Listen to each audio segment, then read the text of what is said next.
Good evening, everyone. Welcome to Upsala 24/7. My name is Neharika Walia Bhatnagar, and I'm with you with the area of accounting and financial management for bankers. What are we dealing with today, everyone? We are dealing with another set of practice questions. As you already know, that our individual series is already over. This is our next series where we are talking about this entire era from the point of view of our examination. Right, so this is the mixed one. Earlier I had covered the individual chapters, so let's quickly start, everyone. First of all, share the session, like this particular session, and don't forget to subscribe the channel if you haven't done it yet. Okay, let's move on and do the questions. The cost of retained earnings is generally considered lower than the cost of issuing new equity, equal to the cost of new equity, higher than the cost of issuing new equity, or irrelevant to the cost of capital. As we have already done this particular part, that when we talk about the cost of equity, normally it is it is equal to the cost of issuing new equity. But last night, I think in the last class we discussed this point, that I said it can be the answer should be equal, but the point is, if we consider issuing new equity, there was one particular point which was left, was regarding flotation cost. Regarding the flotation cost involved, then ultimately, because you are trying to issue new equity, you will have to incur certain expenses now. That's why it would be covered under lower than the cost of issuing new equity. Okay, the answer is actually A. So what do you mean by the term capital expenditure, capital structure of a company, everyone? Mix of short term and long term, or proportion of debt equity used in the finance of the company, organizational hierarchy within the company, or distribution of profits among shareholders. When we talk about the capital structure, it is basically the company's debt and company's equity. So the answer is the proportion of the debt and equity used to finance the company's operations. Okay, what is the optimal capital structure is achieved when the cost of debt is minimized, the cost of equity is maximized, the WACC is minimized, or the debt equity ratio is equal to 1. What's going to be the answer?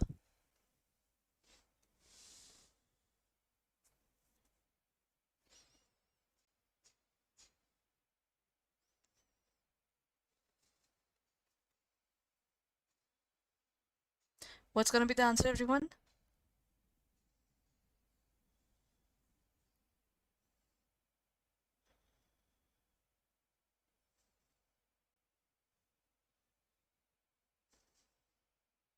The optimal capital structure. I think the optimal capital structure is where, when we take about this arena, we would want our weighted average cost of capital to be minimum.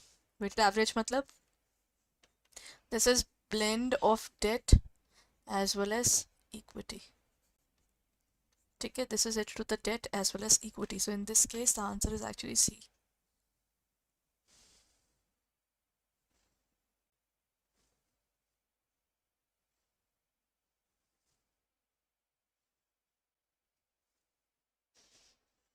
Done?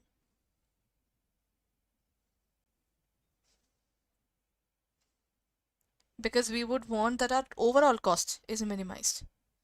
Having a lot of cost is not good for the organization at all, na? So this has to be minimized.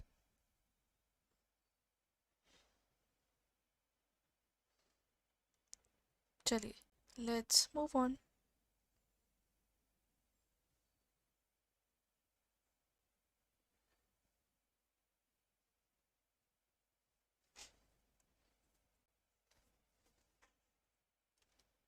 Chaliye, let's move on to the next point.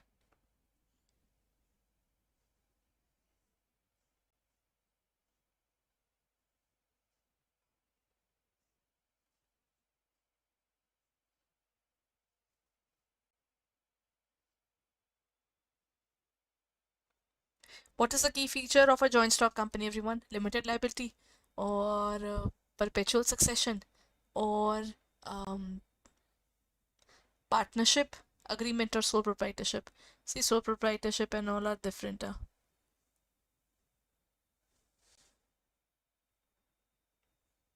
So what's going to be the answer?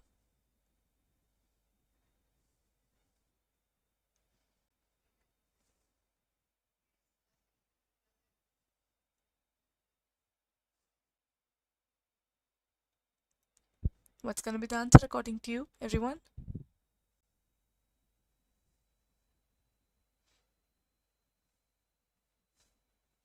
When we talk about a joint stock company has a lot of capital. So in this case, what's going to be the answer? The answer is perpetual succession. These organizations don't go away. Okay? These organizations stay forever. The shareholders are moved from one to another. That part is definitely there.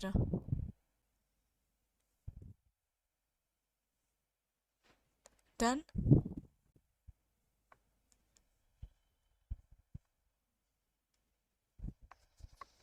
So in this case, let's move on to the next point. What is the extent of liability of members in a joint stock company? Liability of members in a joint stock company is unlimited liability, limited to the assets of the company, limited to the face value of the shares held by them, or unlimited. Everyone? Limited to the area of the profits. Extent of liability. The liability is always given. It is already defined. This is limited to the shares of the company that you have taken up. You don't even have to pay even a single penny more for that. This is not even allowed, pata hai?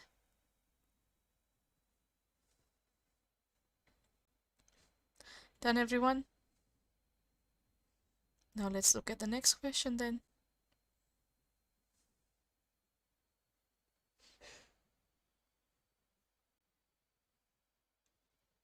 चलिए.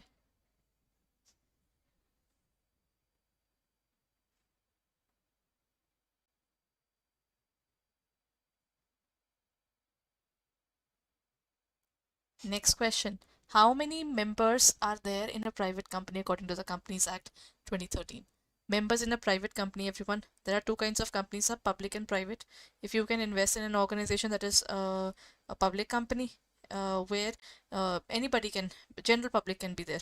While in a private organization, limited people can be a part of it, right? Not everybody can be a part of that organization.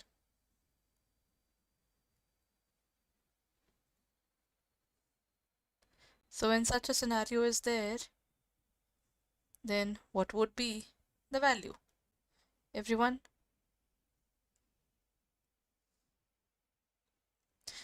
At least 5, at least 10, 2, and maximum 200, and at least 7. When we talk about the number of members, the minimum is 2 and the maximum is 200. So in this case, the correct answer is actually 200. Okay? 200 maximum and this much minimum.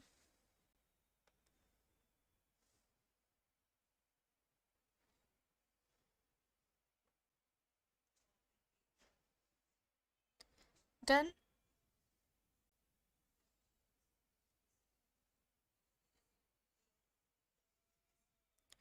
Chaliye, let's look at the next question then.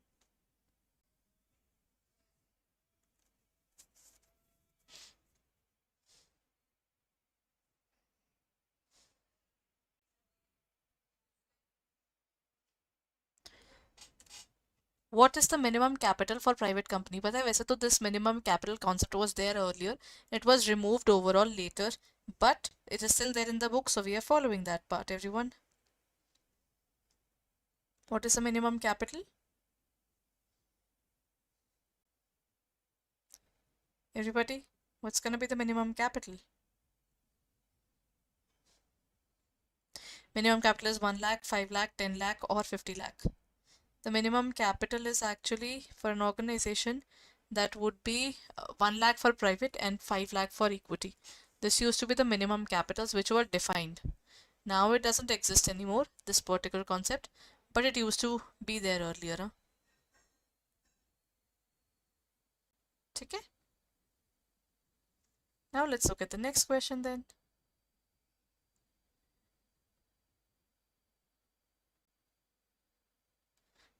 Next question. This says that which type of shares enjoys a preferential right as to dividend as well as in terms of winding up. We had done this kind of question earlier. This is equity shares or cumulative preference or non-cumulative preference or redeemable shares. What's going to be the answer, everyone?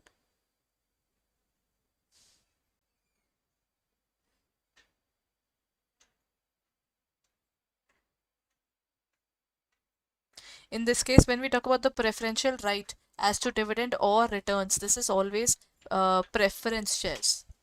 Okay, and the one preference shares we're talking about is equity or cumulative or non-cumulative. See, when we talk about the preference shares na, which have a right over both the things, that means by the end of the organization, then that would be cumulative preference shares.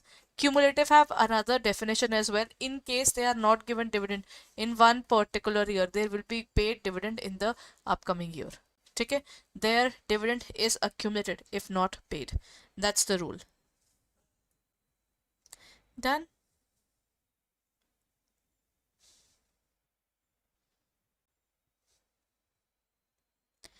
चलिए, then let's move on to the next point.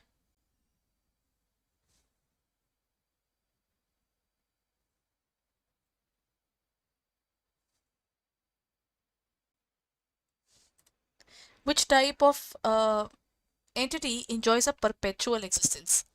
Perpetual existence is partnership. Partnership ends as soon as any of the partner dies. So this is not the one. Then we have the limited company. Limited company has limited company is the company form of organization. They have it both partnership and limited or neither partnership nor limited. It is a limited company if among these have to be chosen. Okay, there's limited liability partnership as well, but the perpetual succession cannot be beaten from the point of view of these organizations. Okay, limited companies are way safer. Acha, this is the same question. How many members are there to form private company? Minimum 2 and maximum 200. So this is given minimum 2, maximum 10, 2 and 200. 7 members with no maximum restriction. This is for public company, everyone. This is for public company. A company in which general public can always invest.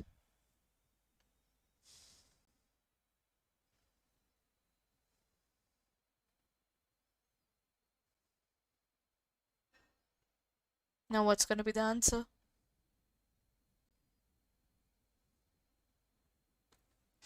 The answer is minimum 2, maximum 200. What is the distinguishing feature of participating preference shares?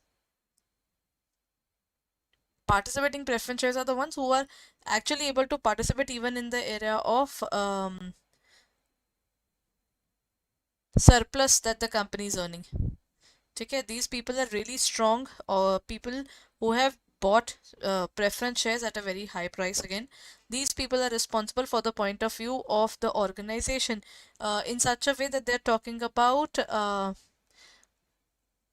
the surplus which the organization earns. So after their payment, matlab they are going to receive their payment. Once even their payment is received, after that even these people can definitely ask the organization ki dekhiye, you have got a lot of money, and if you have got a lot of money, why don't you pay us the lot of money again? So that means they would be saying, the company would say that you are to be given a specific amount of money and we are paying you well. Then in this case, what will we say? The distinguishing feature will clearly say कि देखिए in terms of participating partnership preference shares, first of all, the dividend for the preference will be made from the income. Once the dividend is paid, whatever is left out of this, the remaining portion belongs to equity. Now, before giving to equity, even in the super profit area, the preference shares have the right, but only the participating preference shares. So they have preferential right as to dividend. They are able to redeemed with the specified specific period. They have a right to participate in surplus after payment of equity capital in case of winding up, or they are convertible into equity shares at a later date. The answer is they have the right to participate in the equity share capital. मतलब after the payment to equity, in case of winding up, they have a very important role to play. If any surplus is left, then these people have that point that they can use it. Okay?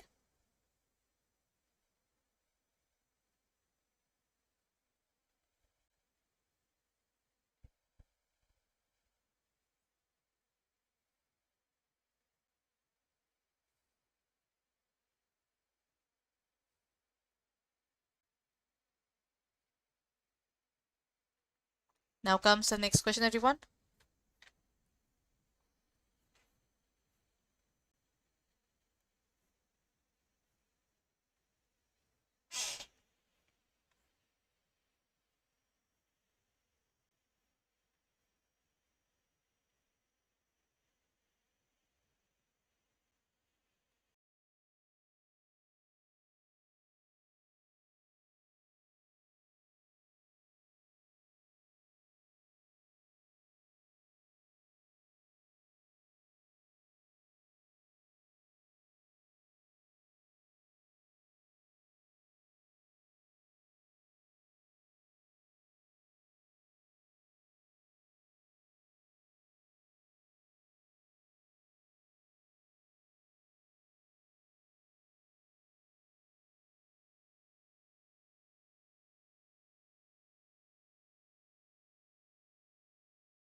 Okay, everyone. So in this case, the next question says, what distinguishes convertible preference shares from non-convertible preference shares?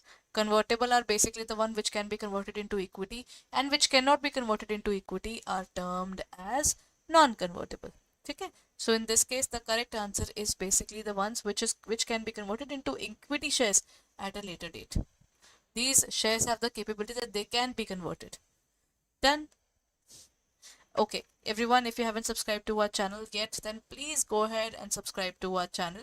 And don't forget to join in tomorrow. Our crash course is also starting for AFM. AFM crash course is starting from tomorrow onwards from 7 a.m. So please be there in the session. Thank you so much for being there, everyone. But before I end my session, let me show you our website.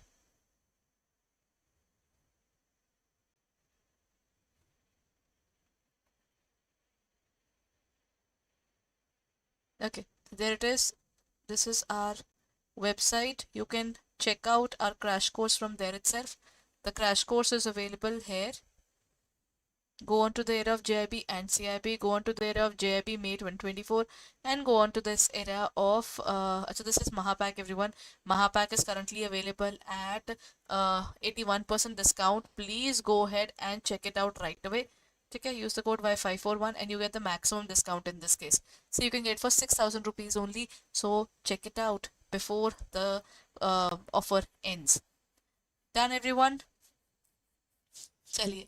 Then that's it for the day, everyone. Please share the session, please like the session, and if you're planning to buy Mahapack, double validity is also available, and 1% extra will be available if you are using our app. So then this benefit is definitely something to take up, right? So you just use the code Y541 and you get test series, ebooks, unlimited, and I would say there are so many videos available, 10 plus hours of mini marathon, 5 plus hours of marathon, and even the live classes which are going on.